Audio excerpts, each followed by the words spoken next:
आज हम देखेंगे कक्षा 10वीं गणित अध्याय 1 जिसका नाम है वास्तविक संख्याएं। इसकी प्रश्नावली 1.1 का जो पहला प्रश्न है, इस पहले प्रश्न के 2 सवाल हम कर चुके थे। आज हम तीसरा सवाल देखेंगे। तो वीडियो स्टार्ट करने से पहले यदि आपने अभी तक चैनल को सब्सक्राइब नहीं किया है तो सब्सक्राइब कर ले और बेल आइकन को प्रेस कर दे और अधिक से अधिक अपने दोस्तों में वीडियो को शेयर करें।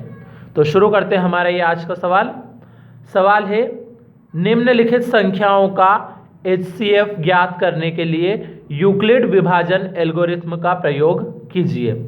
तो यहाँ पे हमारे पास 2 संख्याएं दी है, एक 867 और एक है 255। इन दोनों संख्याओं का हमें HCF निकालना है यूक्लिड विभाजन एल्गोरिथ्म से। तो सबसे पहले हम इन दोनों संख्या में ये देखेंगे कि कौन सी संख्या बड़ी है। तो यहाँ यदि हम देखें तो 867 बड़ा है 255 से। अब हम यहाँ पे यूक्लिड विभाजन एल्गोरिथ्म लगाएंगे। तो यहाँ लिख देते हैं यूक्लिड विभाजन एल्गोरिथ्म से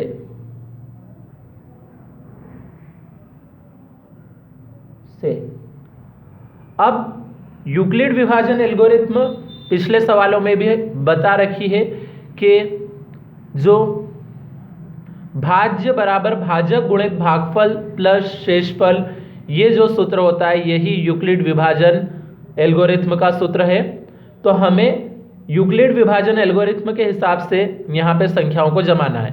तो उसके लिए हम सबसे पहले तो भाग करेंगे। भाग किस में करना है? जो हमारे पास बड़ी संख्या है उसमें हम छोटी संख्या से भाग लगाएंगे। तो बड़ी संख्या यानी 867, इसमें हम भाग लगाएंगे छोटी संख्या यानी 255 से। तो यदि सबसे पहले हम भाग लगाएं तो यहाँ पे भाग जाता है 3 बार में 765 आता है और घटाने पे हमारे पास बचेगा 102।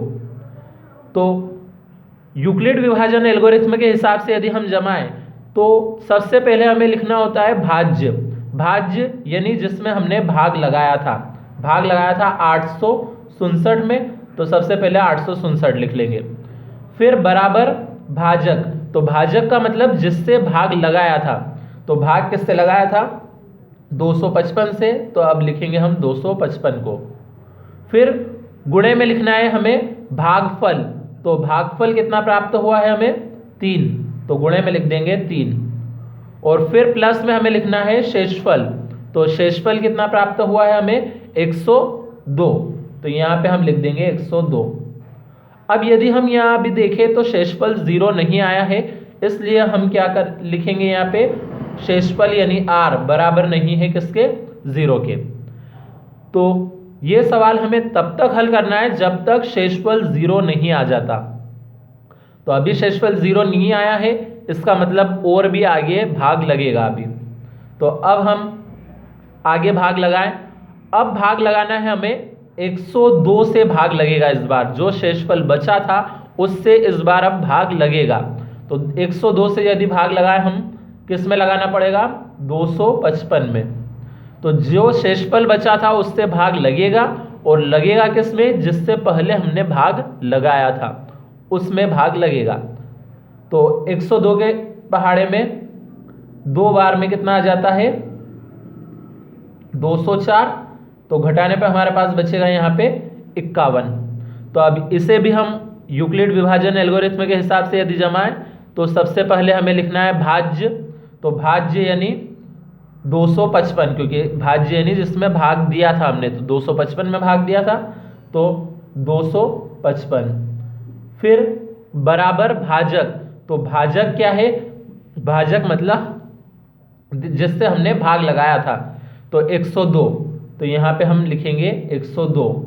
गुणे में आता है भागफल। तो भागफल कितना प्राप्त हुआ था हमें? 2।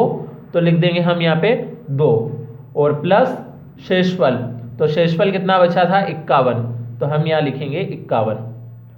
अब यहाँ अभी भी शेषफल 0 नहीं आया है, इसलिए हम लिख देंगे R बराबर नहीं है 0 के।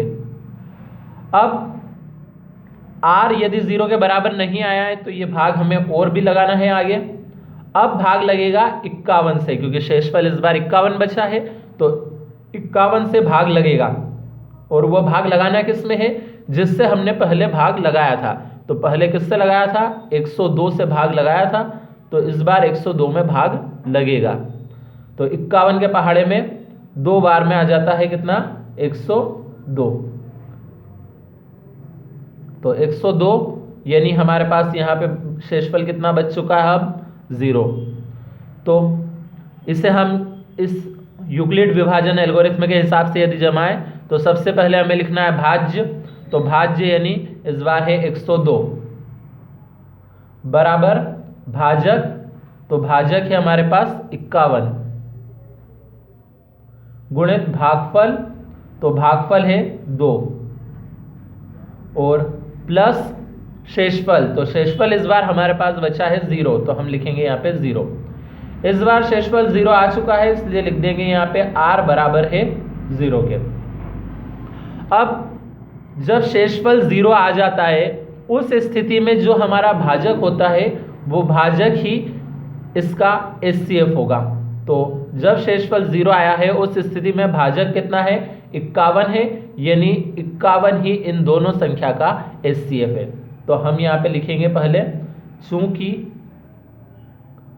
यहाँ शेषफल 0 है तथा भाजक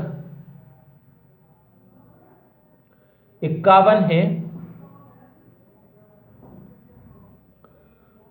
तो यहाँ पे भाजक 51 आया है इस स्थिति में, इसलिए इसका HCF हो जाएगा 51। तो हम यहाँ लिख देंगे अतः 867 और 255 का HCF बराबर 51।